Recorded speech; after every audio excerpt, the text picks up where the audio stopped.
runs inside and locks the door.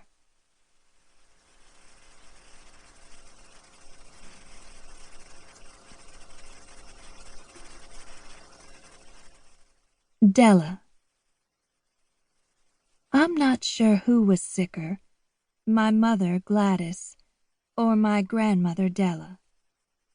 When I was just a year old, Della got it in her head that I was dead, and no one had told my blood relatives.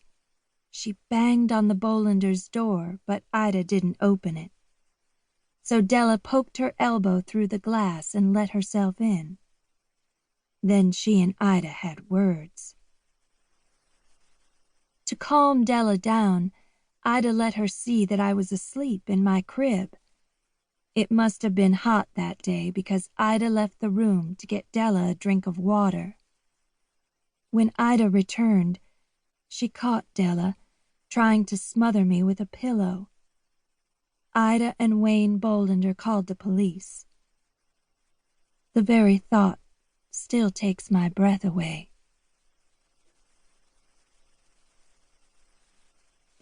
Della Monroe and Gladys Baker, like mother, like daughter. Both petite beauties who suffered mood swings, had crying spells and baby blues.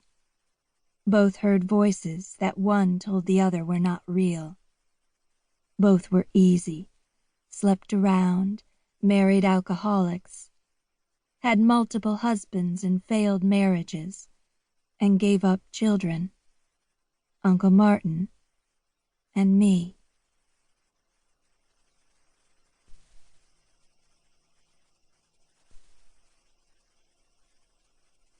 Foster care. In the Bolanders' devout Baptist household, I was one of several foster children. But they loved me, wanted to adopt me. My mother, Gladys, would not hear of that. Ida Bolander was a self-righteous taskmaster, and her husband, Wayne, a hard-working mailman. They were churchgoers, not moviegoers. My foster parents grew vegetables and raised chickens, goats, and sometimes rabbits. They even had lemon and fig trees. We rode in a Ford Model T, sang songs, solved riddles, and listened to Daddy's stories. Ida sewed all my dresses. I tried her patience playing in dirt.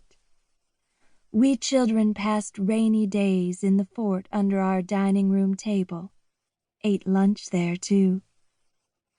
Usually 5 foster children, but always enough love to go around. Ida wanted me to be strong, like her.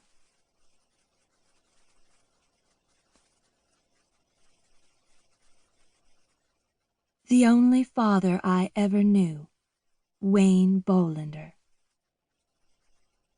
My foster father, Wayne Bolander, carried mail.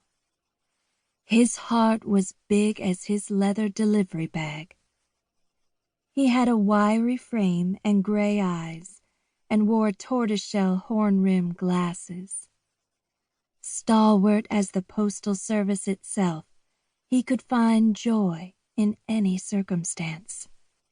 Like Ida, he was a devout Baptist. On a printing press in the house, he made prayer cards for the church. That was his way of glorifying the Lord. The meaning of Mama. Don't call me Mama, said Ida Bolander, my foster mother, explaining that we were not kin.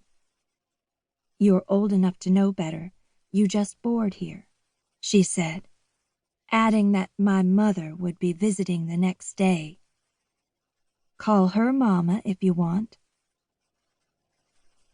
Gladys never kissed me, or held me, or had much to say to me, but I obeyed my foster mother. Hello, Mama, I said. Gladys just stared.